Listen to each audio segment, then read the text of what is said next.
Let's cross over to Zain Bezravi, who's live for us on the streets there. So, Zain, we tend to feel the impacts of the interceptions here in the newsroom, and we felt a couple this morning. But am I right in saying it's kind of dwindled since then? Well, since yesterday, we've seen dozens of Iranian strikes intercepted, a few hitting targets near Al Udeid air base. At the air base is what we understand. The majority of them, the Qatari government saying that they were able to intercept, but there remains a real threat from the debris fall from these interceptions that are happening over populated areas. And that large plume of smoke that you see that happened this morning, there were at least 2 or 3 rounds of bangs and explosions from interceptions that we heard this morning. And there was this enormous fire at a storage facility, at a warehouse in the industrial area, not too far from Al Udeid Air Base. It's sort of in between the city and the airbase is this industrial area. Now, we went down there to try to see what we could see, to try to film something. Security was very tight. Police didn't let us anywhere near the site. They didn't allow us to film, but they did tell us it seems to have been a debris fall. It seems to have been a storage area that was hit, food stores, car parts, all kinds of things. That is the main storage warehouse hub for the city. So it is densely packed. It is populated with workers who work and live in that space. And the fire, hours later, was still going. That large plume of smoke has been blown away by the wind, but the smoke was still billowing from the fire that was still carrying on. Rescue crews and firefighters on the scene. Tight security around the area as they try to put that fire out. And Zain, so that's the picture here in Qatar. What about the broader region? Well, throughout the course of yesterday and into this morning we're hearing that there were continued attacks on Bahrain and on the UAE, as well as here in Qatar earlier this morning. But it was a very, very tense and busy period yesterday. Across the UAE on Saturday, Iran fired 137 missiles and 209 drones, hitting major landmarks like the Palm Jumeirah, as well as Burj Al Arab. There were even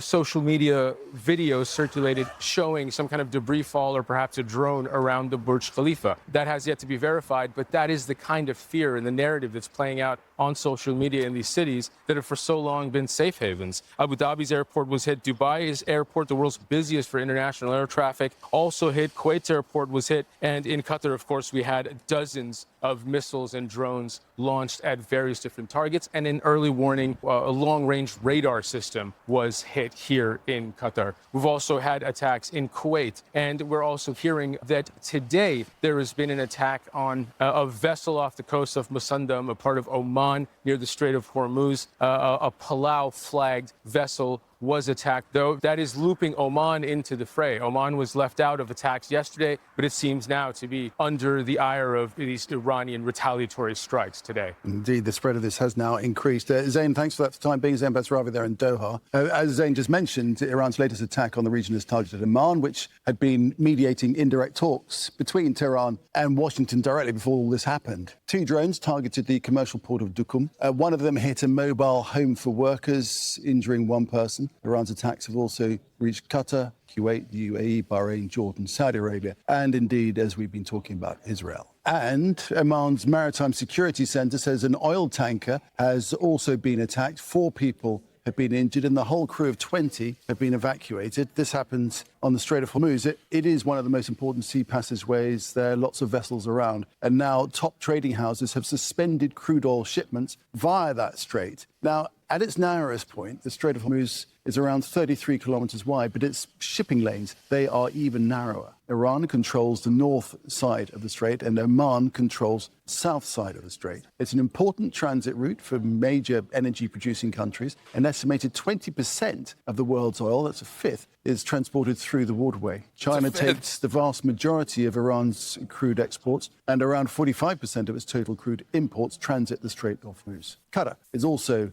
dependent very heavily on this strait to export its liquefied natural gas. 83% of the LNG that passes through the strait heads to Asia, and that includes China, India, Japan and South Korea. Even Australia could be affected. Around 30% of its refined oil effectively passes through the Strait of Hormuz, and closing it could potentially remove more than 17 billion barrels of oil from the global markets, which would drive up prices and, of course, strain energy supplies everywhere. On Saturday, large explosions have been heard across Tehran. Israel's military says it's carrying out what it's calling a broad wave of strikes in the heart of the city. Iranian attacks have targeted Israel and several Gulf countries. A thick plume of smoke has been seen rising over Doha here in Qatar. Earlier, several people were injured in an Iranian missile attack on Dubai's international airport. Bahrain, Kuwait, Saudi Arabia, Jordan, and Iraq have also been attacked. All right, and now we will go to Zain Basravi, who is standing by here in Doha. And Zain, what can you tell us about what's been happening this morning? Of course, we have been hearing more of these explosions as missiles are intercepted. That is correct. So far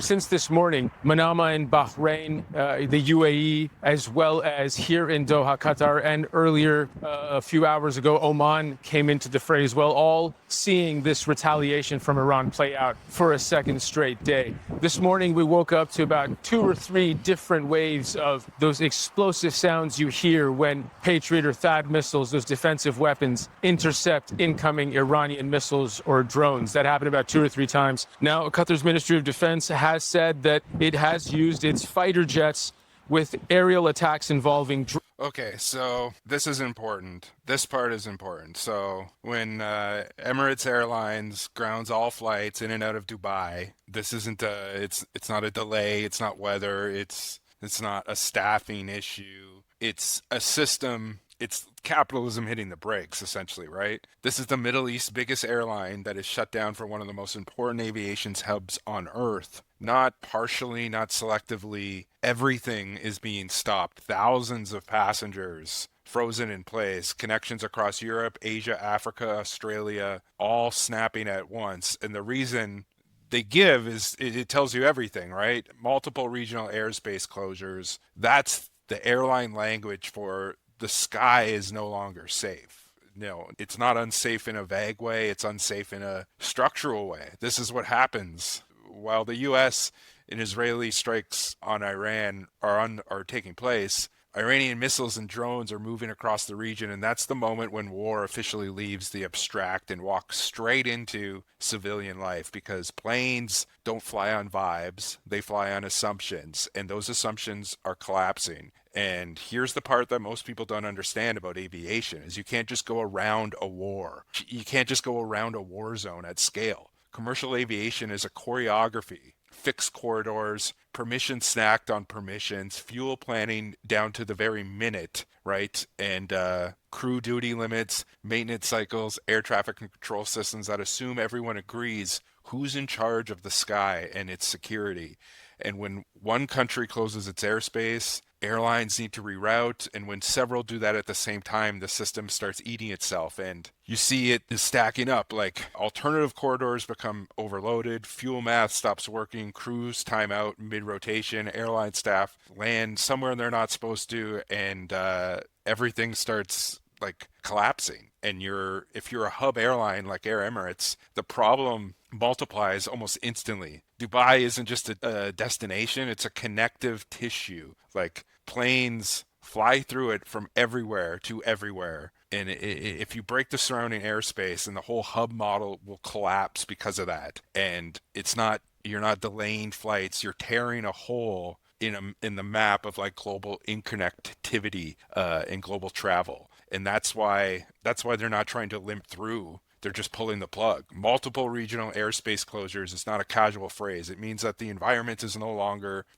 meets the minimum conditions for safe operations. And at that point, grounding isn't conservative. It's mandatory for safety, for the entire, how much of the global capitalism depends on travel, like international travel, a lot. And then notice something that's important here, right? Like, airlines don't want passenger jets to get shot down, so they stop flying when the risk envelopes expands beyond what can be managed. And modern wars don't look like clean front lines, right? They look like missiles, drones, interception systems, overlapping radar activity, and debris falling out of the sky. And even successful interceptions we've seen, and we're talking about in Doha, the debris falling out of the sky into residential areas, right? Like gravity does not it doesn't reset. It doesn't take a second. It doesn't care.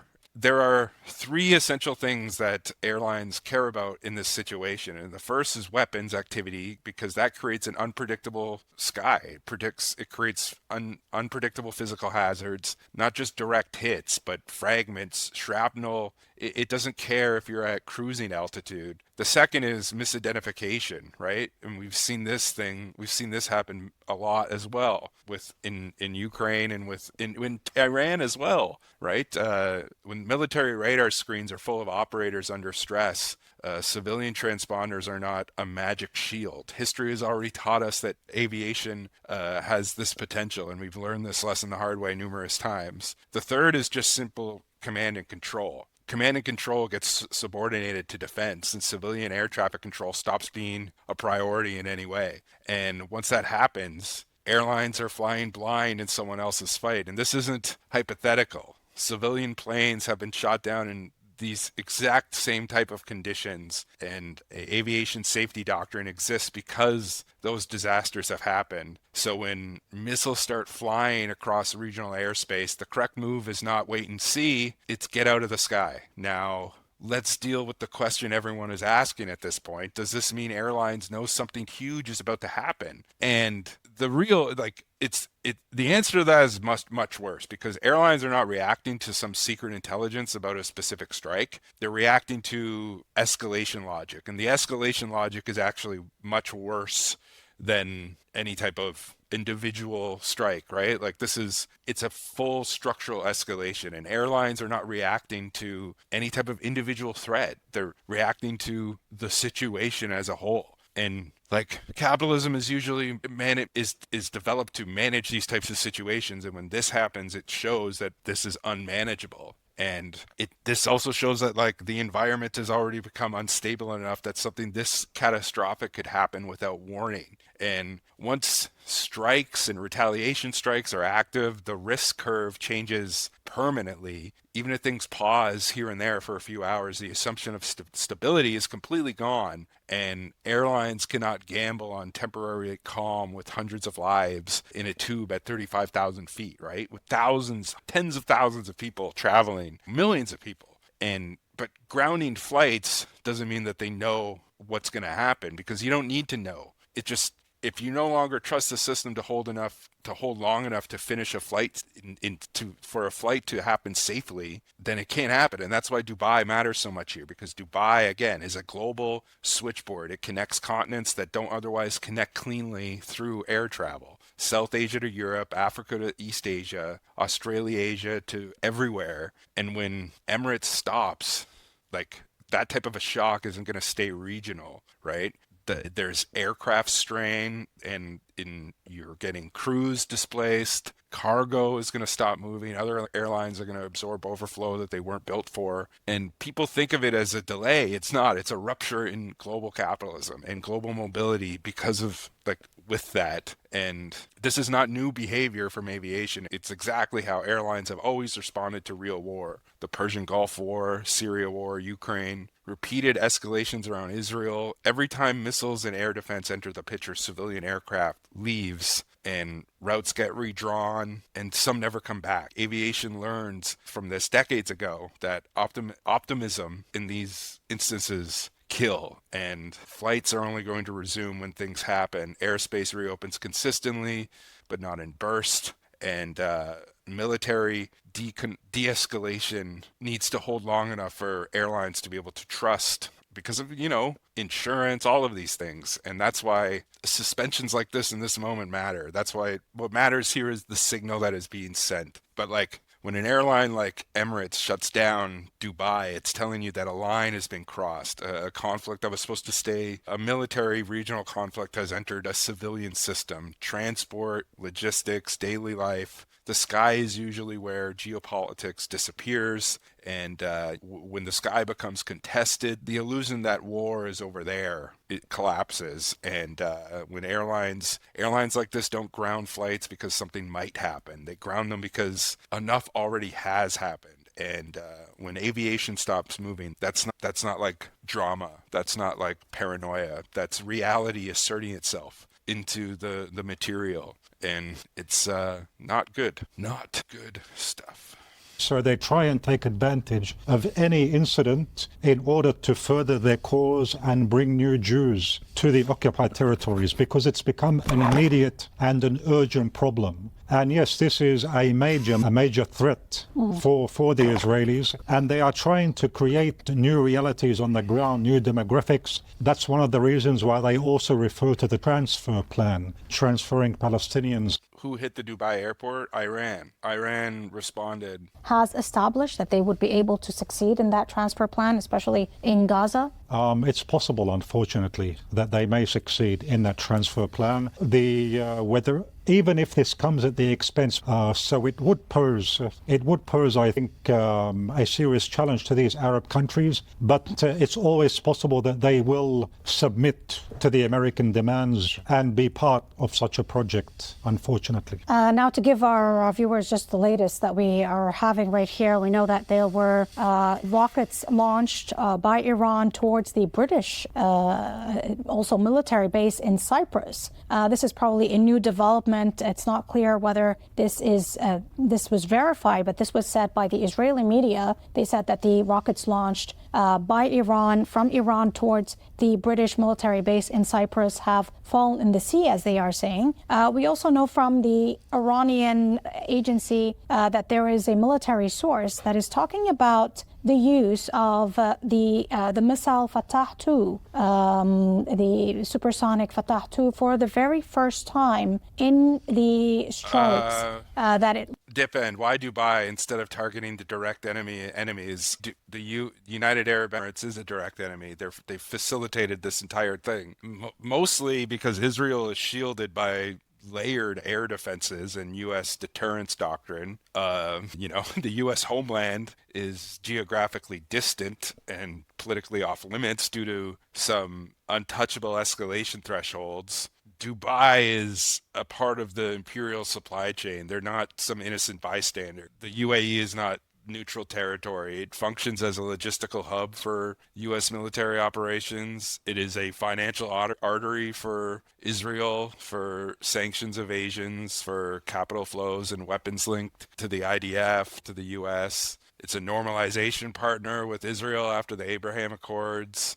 Dubai's role is very structural, infrastructural, and infrastructure is a legitimate pressure point in asymmetrical conflict. Like, you don't attack the throne, you attack the pipes that keep the throne stable. And retaliation too is it's about signaling, especially in this, where we're at in this moment. Striking the Dubai International Airport sends several messages simultaneously to the Gulf states. It says alignment with the U.S. has cost. It disrupts capital. It's a big strike on global capitalism. And it's also a message to Washington, your escalation is not going to remain geographically contained here. And it's not about defeating Dubai. It's about expanding the perceived risk surface for the United States and Israel in this conflict. And because they rely in these types of moments on predictability, and retaliation in this level interjects uncertainty. And the U.S. system works here because American civilians are insulated, right? They don't have consequences here. Regional allies are going to be the ones who are absorbing the proximity risk, which in the end, all that serves them is just greater. It's not going to take much convincing for civilians in the Middle East to say, yes, let's invade Iran if they've been bombing all of the neighboring Gulf states. You know what I mean? And this is just, I'm also not condoning any of this. I'm not pro-war in any way. I'm analyzing this as it's happening. But this is just how asymmetrical warfare functions. Anti-imperialist, if you're looking at this from an anti-imperialist lens, you're looking at it from, on the side of imperialism. They don't pick and choose when violence is acceptable, so why should they? And so it's, if the West has these places that are sanctimonious because of capitalism, essentially, then those are the places they need to strike. But again, I'm not condoning it in any way. I'm just saying that that's why that's why it's happening. Launching a protracted, long-term conflict. The Israelis and the Americans. Yeah, the thing with Dubai is like it's not a fluke. It's basically just a bill. It's a bill coming due. Like this doesn't come out of nowhere. Obviously, Iranian missiles and drones launched toward the UAE. There were some interceptions that happened. Debris fell near the airport. Like it doesn't seem clear if the actual detonations occurred because of like the strikes landing where they were supposed to, or if it was just an interception and then the debris landing in the airport. But the officials have rushed to say that damage has been limited, which they're saying like it's fine. But again, it's important not to skip the sequence because the American and Israeli strikes on Iran are what came first, and then the retaliation is what followed. And the effects of those things spread outward, and cause precedes interpretation. And Western coverage of these things flips that order. Like the moment that Iranian projectiles entered Gulf airspace, the word escalation does all the work. And that framing assumes a neutral baseline that never existed. The war didn't start when drones showed up on radar. And it's been running for years through sanctions, through encirclement, covert action, assassinations, open bombardment with American backing. Retaliation of this nature looks like rupture only because initiation has been normalized into the background. And again, this isn't, it's blowback. It's blowback reaching a place long treated as consequence free. The uncomfortable part about this is that Dubai is not neutral ground, and calling Dubai civilian or apolitical it's ideological. It's not a fair description. Like the city is a logistical hub. It's a financial artery, a transit node woven into American managed regional power. Its stability is not separate from empire, and it's one of empire's perks. Like the UAE provides infrastructure that supports American military projection, sanctions enforcement, capital flows tied to war economies, and normalization with Israel. Dubai doesn't symbolize that role. It performs it.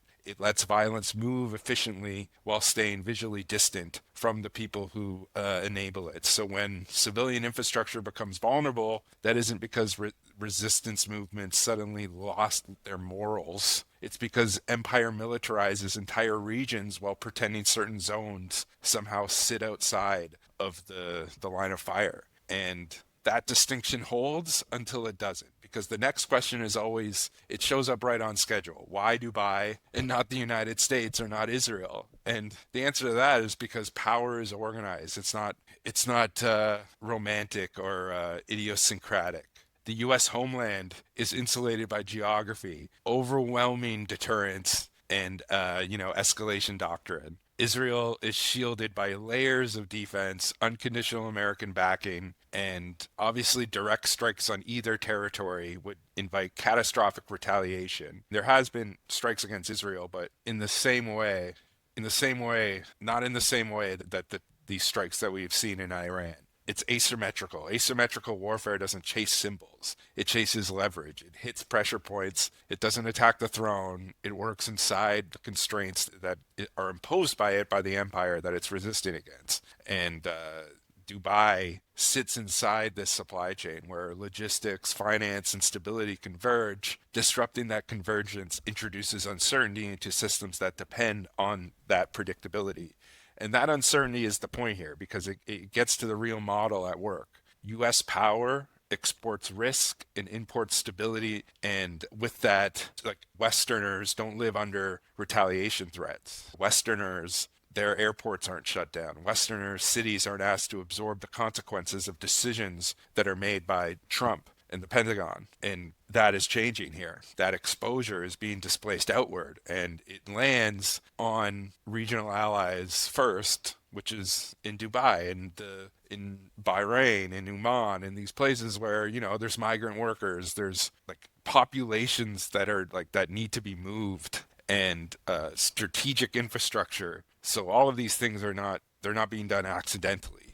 empire survives by making war something that other people experience. And what is happening here, like when a global hub like Dubai gets hit, even briefly, that the model, like the American model, flashes into view of Americans, of Israelis, the doctrine that they have used being used against them comes into their view, and it has the exact same consequences as it does. It's just because there's no more, the thresholds have all been met. And there's somehow this fantasy that imperial war is going to be clean and distant and cost-free. That will weaken so fast that by the time you realize it, the world will have changed. And because what gets labeled as instability is redistribution. Risk moves closer to where decisions are being enabled. And then the thing, watch how the media handles this. You know what I mean? Because coverage will focus on debris, delays, disruptions, and casualties will fade into the background. Retaliation takes center stage as escalation, like initiation of escalation disappears. And this isn't an accident of journalism. It's the job of Western journalists, right? Like language is what disciplines these interpretations. It trains audience to see resistance as irrational and U.S. action as environmental noise. That's just what happens. You know what I mean? But no. And if that is what happens, then this is also what happens. And civilian harm obviously matters, and it's not selective, but you're looking at it through the lens of like, not, it depends on who causes it. You know what I mean? And this is how you do that, because it affects the system without cause, and it's disruption without, it's lateral. And that's the product. So Dubai is not hit by chance or like just because of out of the chaos of the incident. It's hit and it's affected because modern war is networked, it's financialized and obscured and outsourced, and empire doesn't fight clean bilateral wars. It operates through systems, and when those systems get stressed, the ripples spread. And this, it's not deterrence failing, it's insulation thinning. And deterrence works by keeping costs away from decision makers. Insulation of this nature is never permanent. And as long as wars run through proxies, bases, sanctions, and logistics hubs, resistance will look for places where stability is assumed but not guaranteed. And that's the deeper signal here. Not about Dubai alone, but about an order that survives on distance when that distance collapses, even just for a second. The cost of empire becomes visible to the people who've long been protected by those costs. And that visibility is the power that it's the power that power fears the most. And like, again, I'm not in no way condoning all of these things. Negotiation should have been the path, but the Americans are the ones who chose to take up arms. And then immediately everybody points at Iran. It's conscious incitement. That's exactly what it is. Like, it's a textbook thing, and it's not going to work. And that's why they dip end. That's why they also insist on more and more layers on the other part, Ukraine. Yes, it's global entanglement. Like, you create these, it's global entanglement.